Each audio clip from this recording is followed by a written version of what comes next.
Okay, Meredith, I'm sitting here. I'm at the florist studio, and I wanted to show you a couple of things. I'm going to back out, and we're going to look at two sides. We're going to look at this one side here that's a little bit more about orchids, and then we're going to look at this other side here that's a little bit more about natural rustic elements.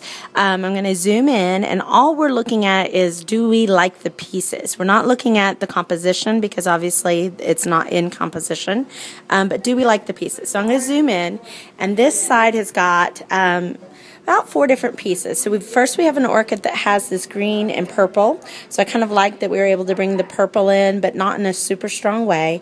We're using more of a green, almost magnolia leaf. So we've got that kind of look that was in the photo. And then we're using the red orchid to really bring a strong red over. So that was one of the things I wanted to do, is bring red over to that space and to the mantle.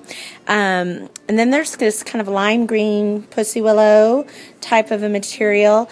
It does a really good job at kind of breaking some of the darkness here so that we get some dimension.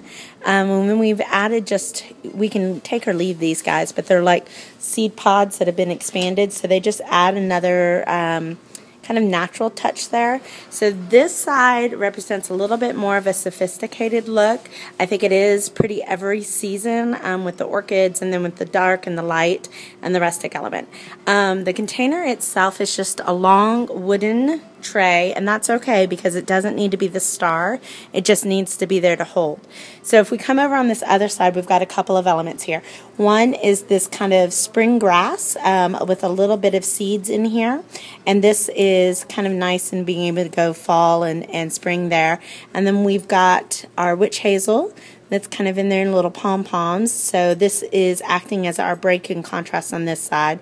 We've got some wood mushrooms kind of here and in there. And again, we've brought the pods in here.